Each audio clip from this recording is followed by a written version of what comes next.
Hey everyone, it's Kirsten from Twin Talks Ballet, and if you are a dancer coming to this video, I hope that you're here for some reassurance and hopefully just some words of encouragement, because that is just so badly what I want to give to you guys today. As a former professional dancer and someone who dances for fun now, just because I love it, I can completely empathize with how difficult this time of uncertainty with the coronavirus and many of us sheltering in place right now, a lot of feelings and fears and anxiety and worries and all sorts of things have come up for so many of us. And as a mindset coach, it's really my passion to help dancers through the mental struggles that so many of us artists find ourselves in, especially in times of uncertainty and doubt and stress. So particularly today, I want to start off this series that I'm really excited to make for you guys, which is really about addressing the primary concerns many dancers are facing with, this pandemic that has us staying at home, away from our ballet studios, out of work, wondering if there will be a contract for us next season. No matter where you find yourself, or even if you're feeling well, which I really hope that you are, no matter what state you're in as you watch this video, just know that I want to give you a big hug, even if it's celebrating that you have felt really motivated to use this time as an opportunity to grow, or you are really tired, you're feeling alone, you're feeling anxiety. No matter what, this is me just giving you a big hug through the camera screen. And speaking of just wanting to nurture you guys, give you a big hug through the camera, I brought out more of my plans today. One thing I've been doing more in quarantine, this is a complete tangent, but whatever. I just want to feel like I'm talking to y'all. It's been a while. I hear that having more plants helps you to be happier and more productive, and it just makes your home a happier place. So I thought, why not just bring out some of my recent plant babies and just bring them so you could look at them too and hopefully feel happier. But anyway, just wanted to acknowledge they're there. If you want to name them, just go ahead. I haven't yet, so just drop a comment if you want to name my plants. That's fun. Anyway, so the first thing I want to share with you guys, very simple. My message in a nutshell. Emotions are not a mental health problem. Now, the way some of us interact with our emotions, specifically if we're constantly suppressing them and having to develop really negative coping mechanisms to distract ourselves from what we're feeling, avoid it, suppress it, bottle it up, that can lead to mental health problems. But first, know that if you are feeling anxious, if you are feeling angry, sad, frustrated, scared, whatever it is, that just feeling these things is a perfectly healthy and normal part of processing change. I want you to know that it is completely valid that many of us, I dare say all of us on some level, have a certain level of grief and loss to process through. As some graduations are canceled, the end of audition season is canceled, your performances are canceled, life as you know it has been changed. And so even though it can feel silly to label this as a loss and something to grieve, it truly is. And when I just want to bring that affirmation to you that it is healthy and normal for you to take time with this change. If you haven't yet, take some time to process through how you feel about the change, and accept that processing through the change allows you to embrace it.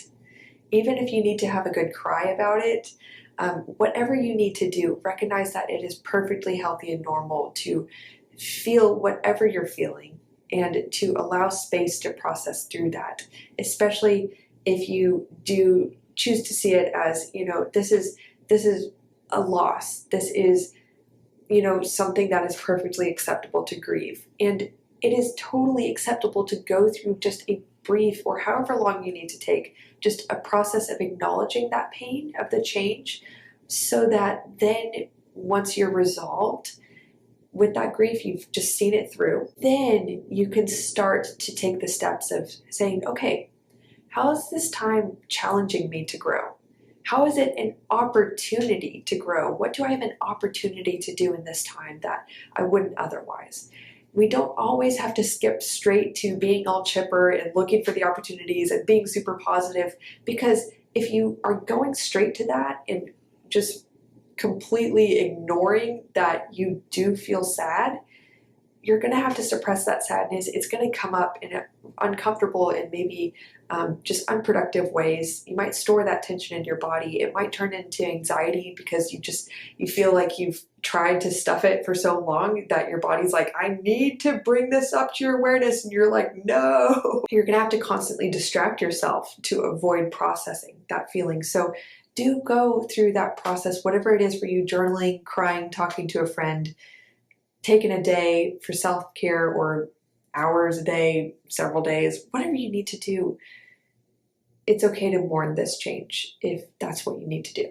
Hey friend, I just want to briefly pause today's video to ask you how often you've heard the term, ballet is just as mental as it is physical. I think we can all acknowledge and agree on the fact that your mind is what controls your body, and the state of your mind drastically affects how you feel in the studio, how well you're able to perform, and your overall level of satisfaction and confidence as a person. I would like to also ask you if you're experiencing negative spirals of thoughts frequently in class, an inability to focus because you're so in your head, and maybe you're noticing a lot of insecurities coming up frequently that cause you to shrink and hold back and not really be able to dance as well as you think you can or you know you can. Maybe you aren't really sure if dancing is for you and you're feeling burnt out, but you don't want to quit because you don't know what else you would do. Maybe you need to be grounded more in who you really are apart from dance. Maybe you're struggling with an injury and you need to regain trust with your body again. Or you're doing just fine, but you feel like you can have a little bit more confidence and you're not quite living up to your potential and what you really believe is possible for yourself. Well, as a mindset coach for dancers and a former professional dancer myself, I completely understand and empathize with these struggles. I've been through all of them myself. And now as a master practitioner of NLP, neuro-linguistic programming, I help recreational to world-class dancers overcome their mental blocks, whether that be insecurities, lack of confidence, self-doubt, whatever it is they're struggling with. I help them resolve and overcome that and step into confidence so that they can finally achieve their personal and professional goals as dancers. And really, what I love is helping dancers achieve joy and confidence in the studio again, because that is not only what unlocks their best dancing, but it's what helps them to connect with the reason why they started all this in the first place. Because, you know, if we're not enjoying what we're doing, why are we doing ballet in the first place? It's too hard if you don't love it. So if you are interested in seeing if mindset coaching will be just the thing to get you into that experience in the studio that you've always wanted and to help you fulfill your potential as an artist, I would love to talk to you. I always offer for everybody a free 1-hour consultation with me where we uncover what's really stopping you and blocking you from achieving your goals. We talk about what your goals and aspirations are and what really inspires you about them, what is important to you about them. And then lastly, if we're a good fit for each other, we talk about what the coaching process would look like for you and what I would recommend as far as how long we work together. So I would love to speak with you if you would like to discover more about what mindset coaching is, what the process is like, what the benefits are, as well as read some fantastic testimonials from my former clients. Visit kirstenkemp.com and schedule your free consultation. I look forward to talking with you. Let's get into the video. Today, particularly, I'm very ready, excited, we could say, to address something that I've noticed come up with a lot of my mindset coaching clients. Currently, we've been working on really learning to have a healthy relationship with their emotions so that they can make peace with no matter what emotion comes up. They know what to do with it. They know how to relate to it in a way that allows them to have emotional health, emotional awareness, and really an overall sense of well-being and ease, no matter if they're having a hard day or a good day, so that they can really be free from excess anxiety. They can know what to do in a healthy way when they're coping in times of sadness or fear.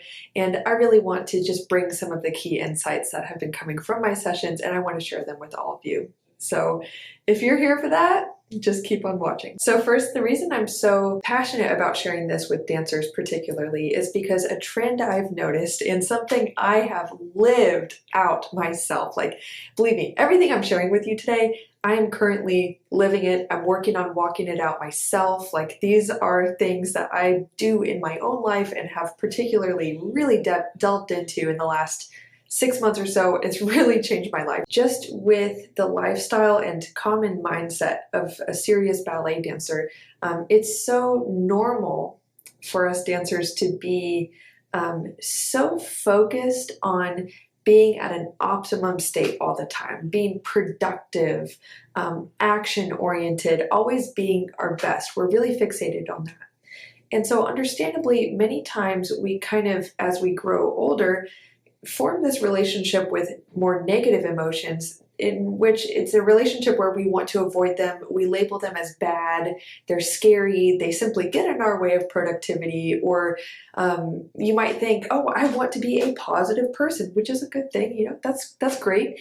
But if you label yourself as a positive person, you have to also make space in that sense of identity to recognize that you're a human being and that emotions aren't good, they aren't bad, they're not an indicator of how strong or how weak you are as a person. Instead, they are this gift that all human beings possess, that it's a form of intelligence. It's a way for your body to process in a visceral way the world around you. These emotions help you to make sense of what is happening so that you can gain awareness of what to do with your feelings, what to do in response to what you see. Another thing that comes from this relationship with emotions that many dancers have of suppressing in order to feel strong, in order to just keep doing the task at hand, another effect of that is that if you've trained your brain to notice negative emotions and label them as bad, you've trained your brain to generalize all negative feelings as a bad thing, something to get away from, something to avoid, something to suppress. And so what generally happens is that instead of having an emotion that is sadness, you've trained your brain to generalize negative emotions in general, like sadness, anger, fear, hurt, guilt, shame. And instead of paying attention to the nuances of, oh, I feel sad. Oh, what do I feel sad about? What is this really coming from? What part of me is sad, Instead of being open to exploring it, your brain is just like, oh, this is a bad thing, scary, bad, bad, bad, bad, bad. And so instead of making space to feel the emotion, process it, if it's appropriate, cry if you need to, or just let yourself feel sad if you need to. And recognize that you can still operate while feeling a certain feeling. Instead of doing that, you notice the feeling, your brain is like, oh, this is bad, and you have a feeling about the feeling. You have a negative reaction to feeling the feeling, you suppress it, you bury it. And guess what? A lot of times emotions, they get stored in our bodies physically. So this could manifest itself in your body or your mind generalizing these negative emotions. It's all bad. Ooh, crazy, avoid, abort. So you might notice that if you don't process the emotions, in a healthy and just prudent way, like as soon as you can, you might notice that you start to experience a lot of anxiety. Your behaviors are, you have a lot of avoidant behaviors. You're trying to distract, you're trying to suppress, you're trying to ignore what you feel because it's almost like you're trying to ignore reality, or you're trying to just not go there. You don't want to cry. Weak people cry. Crying is bad. Sadness is bad. Anger is bad. And this is just very much oversimplification of, I can go a lot deeper into emotions, how a lot of us interact with them and the effects of that. But I just want to share these examples in case some of you dancers resonate with having a complex and actually negative relationship with your emotions, where you don't know what to do with them. You maybe feel anxiety more than you do, hurt, guilt, true sadness. Because if you're anything like me, I used to be a master suppressor of emotions. I was actually taught in my ballet training that crying is a sign of weakness. I was literally allowed to cry twice a year in class, and that's it.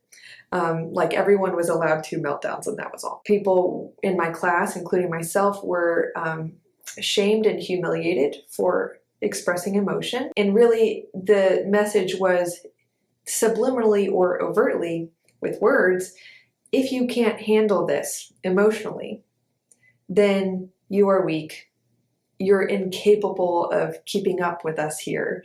There were a lot of very negative messages I picked up around emotions. And so it actually became a part of my sense of identity that I was a strong person. I'm not emotional. I became somewhat prideful about my ability to avoid emotion, almost convincing myself that I didn't even feel it in the first place. I had segmented emotions out of my life to such an extent that I never even knew I was feeling them. I didn't know where they were. Meanwhile, this was manifesting in tension in my body, sudden outbursts of anger that were completely inappropriate for whatever situation or trigger that came up, because I would let feelings build up after being suppressed for so long that I would have like an explosion of emotion every couple of months. And it simply wasn't fair to the people around me. It was hard to deal with and explain, and myself, it was very confusing, even scary. I felt like I didn't know who I was when this would happen. If you resonate with what I'm saying, if you find yourself kind of relating to some of these points, I want to also encourage you with hope that ever since, and especially over the last year, especially this past 6 months, I've become a lot more curious about my emotions. I've learned to acknowledge that, when something like, I keep using sadness as an example, because oftentimes, like, sadness, that's a big taboo emotion. If you're sad, you're weak, or you need to get over it. You're not coping well. And so when I would notice something like sadness, instead of judging myself for feeling that way or trying to fix that feeling as soon as possible, I've started to go on this journey of first letting myself feel it, naming the feeling, and then letting myself feel it for as long as I need to, and cry, journal, express that feeling in an appropriate and calm way, not reacting, not putting it on anybody else, but just like taking my own time to feel it, and then let that feeling pass through, whether it be through crying. It's like a huge progress of mine that I've been able to freely cry over the last 6 months. And some of my clients have kind of been on this journey too, of noticing like, wow, I cried for the first time, and we're both like, yay, wow, celebrate, you cried. That's amazing. It's been a really amazing practice, one that has, just by making space for my emotions and not judging myself for having them, but just letting them be there, letting them flow through, and letting them teach me things about myself or the world around me. That has been tremendous. It's deepened my intuition, my empathy for other people, my authenticity, my connection with myself and others. It's allowed me to really be so much more present, instead of having constantly, a need to engage in distraction when I'm not feeling how I want to feel. Now I'm free to just be present with what I'm feeling. I don't need to avoid, I don't need to distract. On a good day, I have some bad days too, or I'm not perfect at this. But it's really allowed me to be in the moment so much more. And the amazing thing about learning to feel is that first, it actually requires a lot of strength. Being honest with yourself and, just allowing yourself to embrace that discomfort or sadness, anger, intense emotions. It's a part of the human experience. It's not good, it's not bad, it's a part of the human experience. And so I actually believe that it's a very strong, bold, and honorable thing now to embrace your emotions and to let them be there.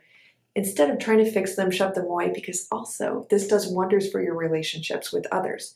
When someone else is feeling an intense emotion, if you label those emotions as bad in yourself, and your first line of defense is to try to fix yourself, distract, avoid, make it positive, as soon as possible, get rid of the feeling, then what are you going to do when you see a loved one or a friend who is sad? You are probably going to do exactly what you do with yourself, because that's your best idea of what to do. You're going to go to them and be like, hey, it's really okay. Don't worry. Hey, remember, you should be positive. You're going to try to fix them. And that person is going to feel more hurt and more disconnected instead of being met where they're at. And really, usually when people are feeling that way, they just want some empathy. They just want someone to hug them, listen, that's it. And to tell them it's okay to feel what they're feeling. Oftentimes, acceptance is the best pathway to resolution instead of looking for solutions right away or avoidance. Hopefully, for those of you who have resonated with this journey of suppressing emotion, I share this to encourage you that if you're like me and you're like, okay, what is the flipping point of feeling things? I want to also provide you some hope and encouragement that the more you lean into your feelings and the more you make friends with them, first, the less control they have over you. Second, the better your relationships get with others and yourself. Third, the less you fear feelings. Not only does that help you through the harder times in life, it also prepares you for your next level of success. Here's what I mean. A lot of times, stepping out and showing the best that you have to offer in your dancing or whatever it is, it involves a lot of vulnerability. You don't know if you put your whole self out there and all the talent you have, you don't know if people are going to accept that. You don't even know if you are going to show your best. And so if you fear rejection, if you fear feeling vulnerable, exposed, judged, if you fear the negative feelings that might come from a less ideal outcome, you are not going to put your whole self out there. Therefore, you are actually lessening your chance of achieving your goals and achieving a version of success that's meaningful to you. Because success requires vulnerability to get there, usually, many times. So, hear me out. Leaning into your feelings and making friends with them has so many surprising benefits. And so I just want to encourage you guys in this time to really embrace what you're feeling. So I want to finish off this video with just a little action plan, a little step-by-step guide that will hopefully help you start to get in touch with your emotions in a healthier way. So the first step is really to notice what you're feeling at any given point in time, particularly when you are feeling an emotion that we would label as negative, which is kind of unfortunate that we say they're negative, because that, again, leads into the label of they're bad. But anyway, I digress. When you notice an emotion that is negative, particularly, first pause. Pause, and then challenge yourself to ask yourself first, what is the feeling? Put a name to it. You might be surprised at how nuanced what you're feeling actually is. Maybe there are multiple layers to what you're feeling. That's cool. That's all right. Because you know what? The more feedback that you get from your body, the more you pay attention to it, the more you are picking up on your body's care instructions for you, the more you're picking up on your body's intelligence, that it's actually giving you signals and helping you to determine, what should I do next? Is there something inside that I should be paying attention to? Is there something I need to talk through, journal through? Is there something I'm avoiding, a deeper truth? So the first step, notice it. Second, name it. Third, notice your initial reaction to the feeling. Is it, oh, okay. Is it an acceptance? Is it just a simple objective observation? Or do feelings of shame come up? Oh, I shouldn't be feeling this. Oh, this makes no sense. Do thoughts come up of judgment? Or do you fear feeling this way? Do you worry, if I feel this, I don't know how I'm going to get through the rest of my day. I don't know how I'm going to do my ballet classes. Notice your reaction to noticing the feeling, and then actively choose whatever you need to tell yourself to bring acceptance to that feeling. I permit myself to feel this. Thank you, body, for letting me know what I'm feeling. Thank you for letting me know what to do from here. Even if it's just telling yourself, I'm allowed to feel this. It is good to feel this. It is okay to feel this. Whatever you need to say to yourself to bring acceptance. It could be very, very simple. And ultimately, it is just a choice. The next thing is, once you've brought acceptance to the emotion you've noticed, I want to encourage you to then allow that feeling to be there for as long as it needs to be there. Now, this doesn't mean you are choosing to dwell in the emotion. And normally the distinction between letting an emotion be there in a healthy way so you can process through it and let it go is you might notice that you're feeling a certain feeling, but it doesn't necessarily debilitate you. And, sometimes we're going through grief and it will debilitate you. That's okay. But generally, the difference is on the healthier side, you might notice the feeling, you continue to go on about your day, maybe adjusting the way you show up, maybe taking a few things off your to-do list, that's all right. But in general, you can still move on feeling what you're feeling. Now, a slightly unhealthy way to be dealing with these emotions that kind of turns into dwelling in it. If you start to tell yourself this story, it becomes a narrative of, why do I always feel this way? Life is just unfair.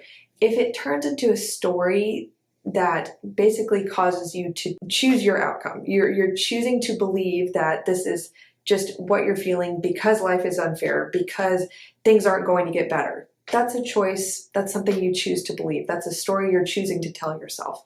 And so do be careful to not attach a particular story to what you're feeling. Just allow it to be feedback. Allow that feeling to be there. Allow it to be a part of your awareness, but don't necessarily let that feeling tell you a story about how the rest of your day or the rest of your week is going to go. That's a healthy distinction to make. Last two things, I would highly encourage you to make journaling a normal part of your life and your routine. I know it's super simple advice. Some would say cliche. Honestly, it is tremendously helpful. It's free therapy. Just getting thoughts out of your head and onto a piece of paper not only makes whatever's going on in here a lot more clear, it makes it less scary, less overwhelming, and it is a healthy way to process the emotion. Feel it, let it be there, and then put it on a page so it's no longer stuck in your head or in your body. Also, speaking of emotions being stored in your body, doing simple movement when you're feeling stuck, tense, anxious, sad, down, just do simple movement that feels good to your body, breath work, whatever it is, to actually just break up that tension. Even this is an exercise I've done with many clients, is if you just close your eyes and you notice maybe you're feeling anxiety, and close your eyes, notice where that anxiety is in your body. Instead of telling yourself things like, I just feel tense all over. Close your eyes, get more specific. Is it really all over, or is it really just in your chest? And then do an exercise of taking a deep breath in, and as you breathe out, imagine the boundaries of that anxiety just diffusing. And do this for several minutes until you push that anxiety from a ball in your chest to letting it just kind of disseminate out through your back, out of your fingertips, whatever you need to do. Another tip I have for you, again, going back to that idea of what story you're telling yourself, be careful with your language. Are you saying very generalized, overstated, exaggerated things like, I always feel this way. It's never going to get better. Why do I always feel anxious? Why am I such a mess? First, don't label yourself as a mess. That's an identity statement. Whatever it is that you're telling yourself, just be aware and be careful and be specific with your language. It's okay to say, I am feeling this right now. I am tempted to act this way right now. I'm tempted to think this right now. I'm tempted to tell myself this story. But use language that indicates the choice you have about what you're feeling in this specific moment. Be careful not to generalize and label yourself as a mess, or tell yourself a story that, gosh, it's just a horrible day. Because is it a horrible day? You haven't been through the whole day yet. You don't know if it's going to be terrible. I think really more accurately, you're having a bad 20 minutes. So further than that, It doesn't have to be a bad 20 minutes. It could just be a tough 20 minutes. They're different things. So be careful with your language and examine how your language indicates to your mind what meaning it should be making out of the situation. That also directly impacts how you feel. The last few tips I have are to first make it a regular practice in your life to have designated relationships, friendships, or better yet, a professional relationship with a therapist, a mindset coach like myself, a counselor, someone you can trust who is an objective person who's just listening to you with no agenda. They're allowing you to express yourself and to really walk through your thought process with you and kind of filter through what's going on in your mind so you can pick out, okay, what do we need to change? What do we want to keep? What's just flat out not the truth? What is the truth? Who are you really? You know, we're helping you to really get all this out in your head, just out figuratively on the table, and we're kind of seeing, okay, what's there? Looking at it more objectively. Not only does this help you tremendously with your emotional awareness, it helps you to turn problems into solutions. Or at the very least, it helps you to just feel resolved. So instead of all this clutter going on in your mind, you actively get to work on processing through your thoughts, simplifying them, and building a relationship with your thoughts and emotions in which they're not scary, they're not mysterious. You actually learn how to be so specific with your relationship with your thoughts and your emotions that you can take them as feedback instead of something to fear or something to be controlled by. And I've definitely been taking on a lot more dancers as clients during this time, so I would be happy to help you as well if you're struggling with your mental health, if you are feeling anxious, feeling unmotivated, but wanting to be motivated again, struggling with self-esteem, whatever it is. I would love to help you through whatever challenge you're facing right now if you would also like to get some help. Last two things, I keep adding things because I just keep getting inspired. Be careful not to label your emotions as good or bad. We already covered this, so just a reminder. They just are. They are feedback. They are a form of intelligence. I like to say they're also care instructions from your body. They're awareness of what's going on around you and how you should interact with it in a way that is more nuanced and even more complex and interesting than your thoughts and your words. So I actually think emotions are really cool. Lastly, I want to encourage you to celebrate when you feel what you're feeling without judgment. Celebrate when you have a good cry. Celebrate when you have that restored relationship with your emotions where you allow them to be there. They're a friend. They are a source of feedback from your body. They're not bad. They're not scary. They're not something to be suppressed. So especially if you're coming from a history of suppressing your emotions, when you do feel what you're feeling and you don't judge yourself for it, celebrate. Celebrate. And no, like, imagine me going woo with you, because honestly that is such a big step and it will serve you so well. And I'm so excited for some of you guys to just really take this opportunity where we get to spend a lot more time with ourselves to form a better relationship with the different parts of you. One of that being the emotional part of yourself. So celebrate. I'm really excited for you. Know that I'm here for you if you need help. Again, I'm giving you a big hug, and I hope my plans as well cheered you up, like I said. I look forward to bringing another video to you in this series of just helping you guys, focus on helping you guys navigate the quarantine with the pandemic, the coronavirus pandemic, as dancers. And make sure that you like this video, subscribe if you haven't already, share it with a friend who could really hear this and would benefit from it. And I will see you guys next week. Bye.